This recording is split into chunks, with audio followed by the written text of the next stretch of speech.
Welcome to GS film reviews.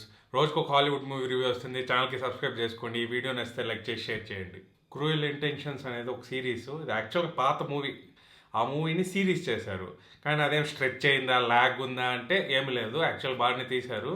ఆ movie చూడకపోయింటే ఇది ఇంకొంచెం ఎక్కువ నచ్చచ్చు. మూవీ చూసింటే కూడా అదే కాన్సెప్టే, జస్ట్ డిఫరెంట్ క్యారెక్టర్స్, వేరే సినారియోస్, కొంచెం ఛాలెంజెస్ ఎక్కువ చేసి అలా తీశారనమాట. మన కాలేజెస్లో పెరిగి చూసి హాలీవుడ్ మూవీస్లో కాలేజెస్ ఇవన్నీ చూస్తే అరే అసలు చదివేది తప్ప అన్నీ చేస్తారు కదరా అనేసి అలాంటి ఫీలింగ్ వస్తుంది అనమాట. చిన్నప్పుడు కూడా హై స్కూల్లో జరిగే మూవీస్ హాలీవుడ్లోది చూస్తూ ఉంటే ఏంటో ఇది మనకు అసలు కరెక్టే కావడం లేదు, కానీ చూస్తూ ఉన్నాం ఏదో కొత్తగా మన లైఫ్ నుంచి కొంచెం ఎస్కేపిజంగా చూస్తూ ఉన్నాను. అలాగే ఇది కూడా అనమాట, మనకి అస్సలు రిలేటబుల్ కాదు, కానీ ఏదో ఒక ఎస్కేపిజంగా ఏదో ఒక డ్రామా జరుగుతుంది మన లైఫ్లో. ఇది ఇలాంటి అది ఏదేదో జరుగుతుంది కాలేజీలో, స్కూల్స్లో, అసలు హై స్కూల్లో.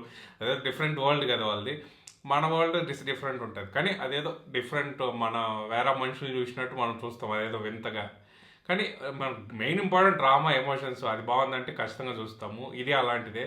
మనం అస్సలు ఏది రిలేటబుల్గా ఉండదు, కానీ ఏదో హాలీవుడ్ మూవీ ఇలాగ జరుగుతూ ఉంది అనుకొని చూస్తాం కదా, చిన్నప్పుడు మనం చాలా చూసింటాం, అలాగే చూస్తాం ఇది కూడా. మెయిన్ కాన్సెప్ట్ వచ్చి ఒక స్టెప్ సిస్టరు, స్టెప్ బ్రదర్ వచ్చేసి ఒక వియర్డ్గా ఒక ఛాలెంజ్ పెట్టుకుంటారు. వాళ్ళు చాలా బ్యాడ్ పీపుల్, అసలు చాలా మంది లైఫ్ నాశనం చేస్తూ ఉంటారు. అలాగే ఇద్దరు ఛాలెంజ్ చేసుకొని ఒక అమ్మాయి లైఫ్ నాశనం చేద్దాం అనుకుంటారు. ఇది ఇన్సెస్ట్ అంతా ఇన్వాల్వ్ అయి ఉంటుంది, గేమ్ ఆఫ్ థ్రోన్స్ లాగా. కానీ ఇది యాక్చువల్ పాత మూవీలో కూడా అదే కాన్సెప్టే. దీంట్లో ఇంక సిరీస్ కాబట్టి కొంచెం ఎక్స్పాండ్ అయి ఉంటుంది. దీంట్లో మెయిన్ విలన్ క్యారెక్టర్ అయితే తన యాక్ట్రెస్ బ్రీ లార్సన్ సిస్టర్ అంటే నమ్మేస్తాము, అంత సిమిలర్గా ఉంటుంది ఫేసులు మాత్రం. తనే మెయిన్ హైలైట్. యాక్చువల్ చాలా బాగా క్యారీ చేసింది షో మొత్తాన్ని. మిగతా వాళ్ళు కొంచెం డల్ అనిపిస్తారు, కానీ తను మాత్రం ప్రతి సీన్ తను ఉందంటే పిచ్చ కోపం వస్తుంది. కానీ పర్పసే అదే, పిచ్చ కోపం తెప్పించే క్యారెక్టర్. అసలు ప్రతి సీన్లో ఫ్రస్ట్రేషన్ తెప్పిస్తూ ఉంటుంది. లవ్ స్టోరీ ఉంటుంది కానీ అంత ఇంపాక్ట్ ఏమి ఉండదు. పిచ్చి పిచ్చిగా కొన్ని క్యారెక్టర్స్ ఇది అలా పోతూ ఉంటుంది. కానీ మెయిన్ స్టోరీ మన ముగ్గురు నలుగురు గురించి, అది బాగానే ఉంటుంది.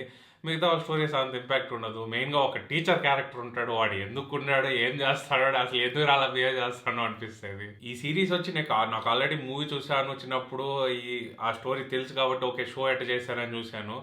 ఇది ఎవరికి సజెస్ట్ చేయాలంటే నేను పర్టికులర్గా నీకు నచ్చుతుంది నాకు నచ్చుతుంది అనేసి చెప్పలేను. ఎందుకంటే ఈ సిరీస్ టార్గెట్ ఆడేసి మీకే అర్థమవుతుంది. ట్రైలర్ చూడండి, లేకపోతే మీకు తెలుసు కదా హై స్కూల్లో కాలేజీలో జరిగేది కొంచెం డ్రామా, కొంచెం చీజీగా ఉంటుంది హాలీవుడ్వి.